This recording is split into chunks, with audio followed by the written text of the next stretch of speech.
Well, good morning, good afternoon, or good evening, LSN Pre-Calculus classes. I realize right now it may be a different time you guys are all watching this. We are going to get started into Unit 5 now these next couple of weeks. Hopefully we'll be able to see you guys sooner than later. But as we do get into Unit 5 with identities, the one thing that I will actually recommend that you locate that we haven't used for a while, if you have your 4.3 identities sheet, that's probably going to be the most useful thing this next unit. Also, I cannot take credit or blame for the title of this section, even though I know that sounds like something I would say. These were typed up long before I had any input with that. But example 1, both A and B are going to be where we're simplifying, kind of open-ended questions. When we look at example 1A, one of the things you can always look for is there something that we can factor? Well, 1A has a greatest common factor of sine x. So that's what we are going to be able to factor out of each term, leaving cosine squared x minus 1.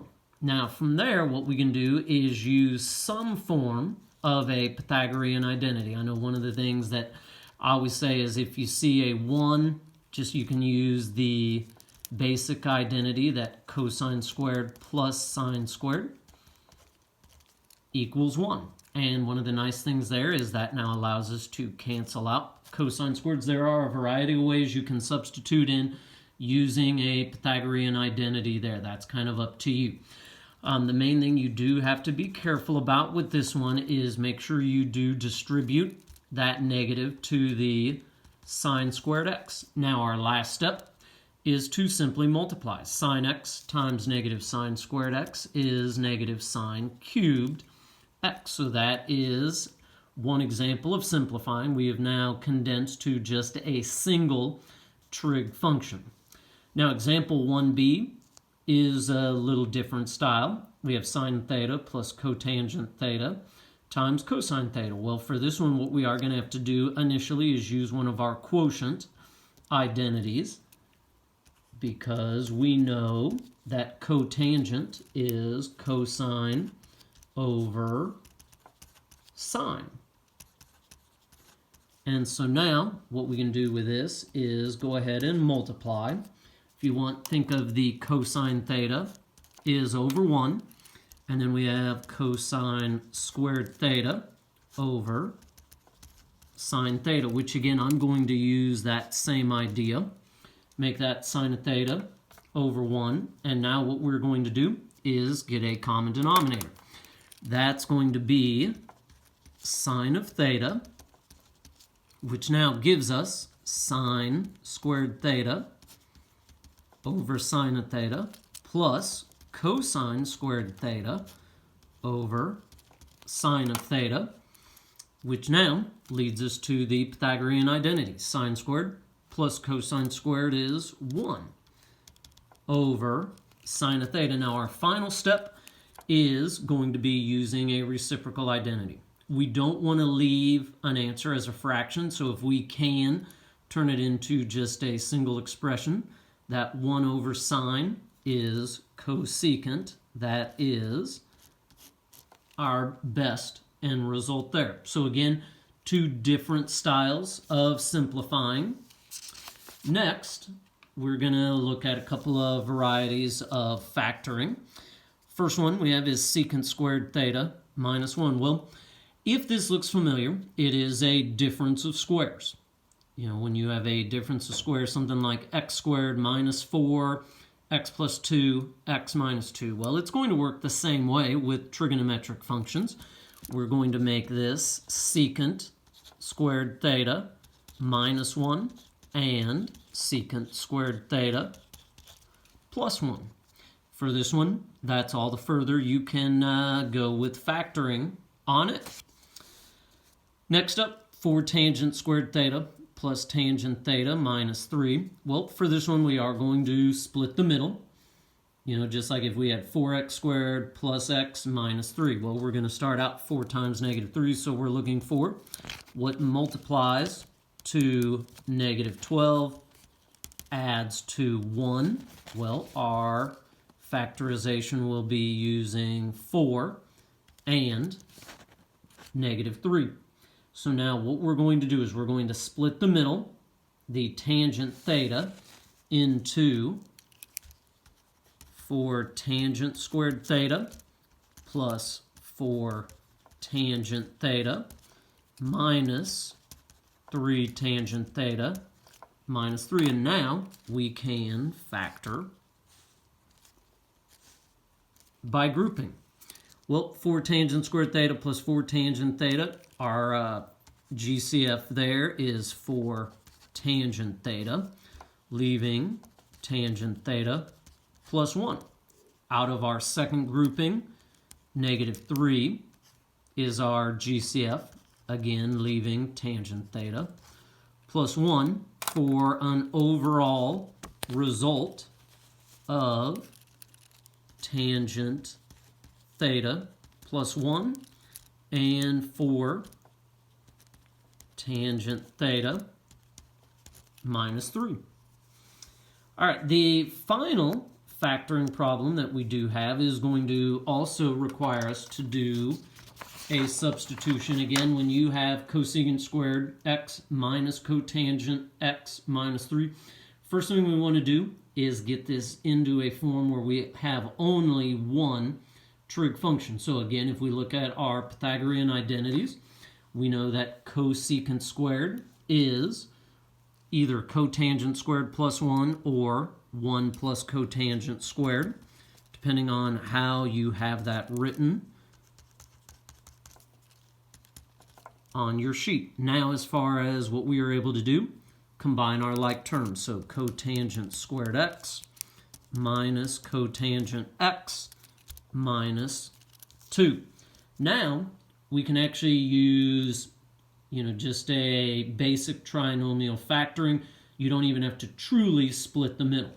Now, because our leading coefficient of our cotangent squared term is simply 1. So now we're looking for what multiplies to -2 and adds to 1. Well, for this one, it will be +2 and -1. So what we are going to do using that, cotangent squared x plus 2 cotangent x minus cotangent x minus 2, and again, we can factor by grouping. Out of cotangent squared and 2 cotangent x, we can factor out cotangent x, leaving cotangent x plus 2.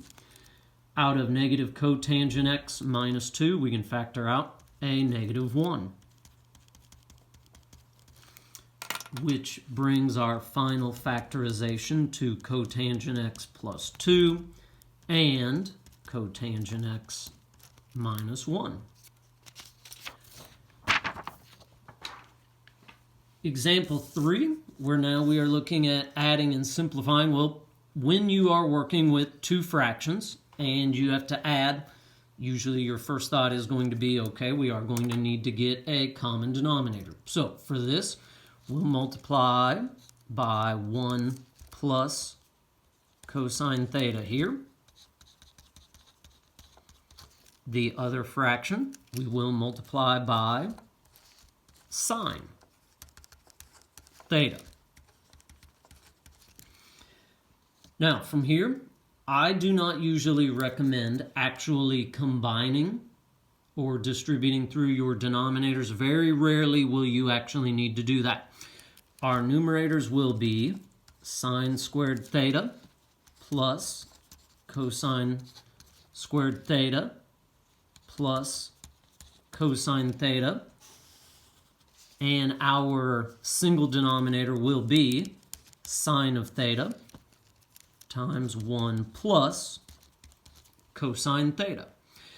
From here, again, if you notice, we now have sine squared plus cosine squared, which is our Pythagorean identity. So now we have 1 plus cosine theta over sine of theta times 1 plus cosine theta.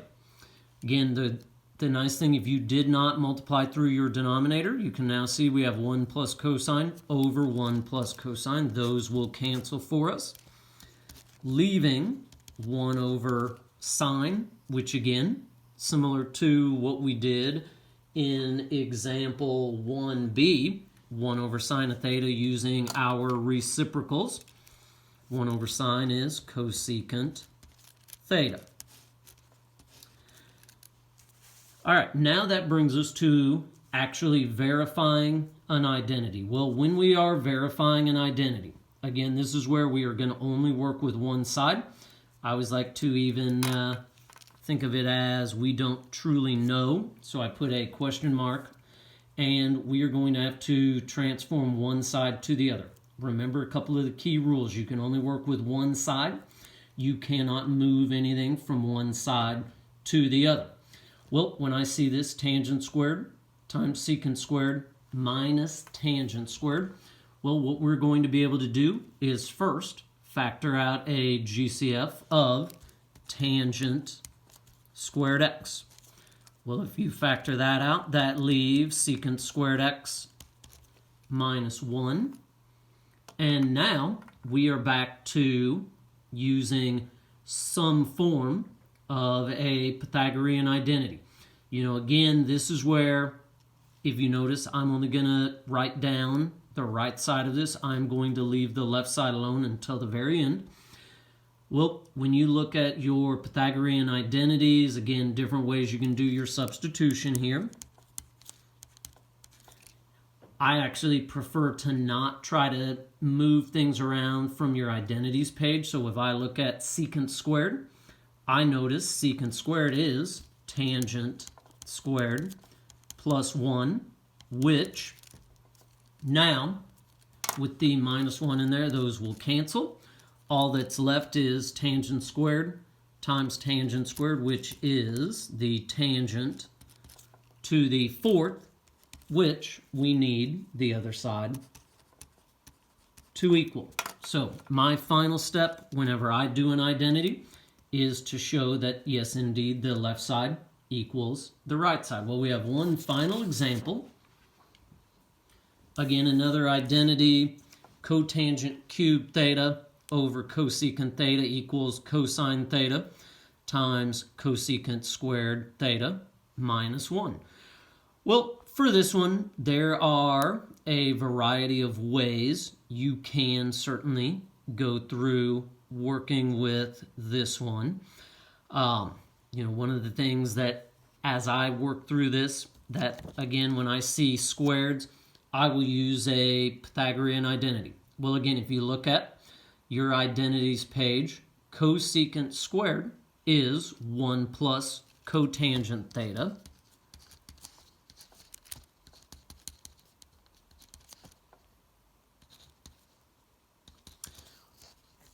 Well, again, what this allows, we can now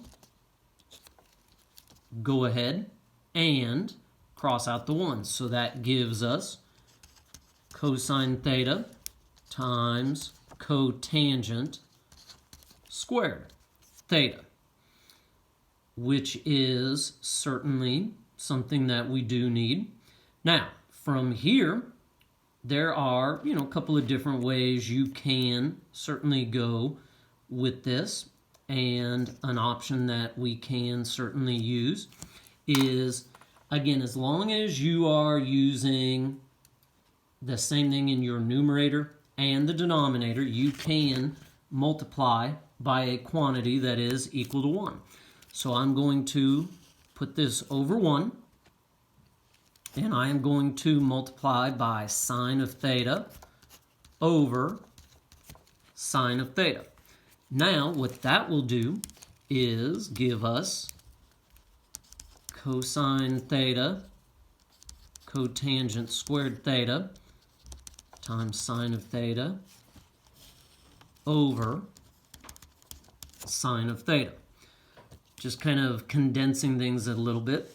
Now, when we have cosine over sine, that is one of our quotient identities. Cosine over sine is cotangent.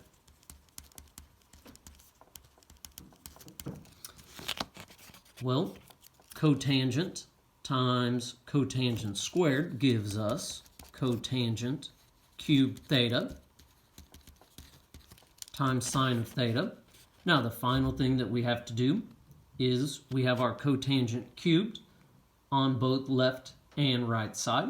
The only thing that we now need to do to make the identity match, we have a sine of theta here. So what we can do is, again, using our reciprocals, cotangent is 1 over cosecant. And now we have our identity matched. Again, you can certainly bring down the cotangent cubed cosecant to show your left and right sides match. So that brings us to the end of 5.1 day 1.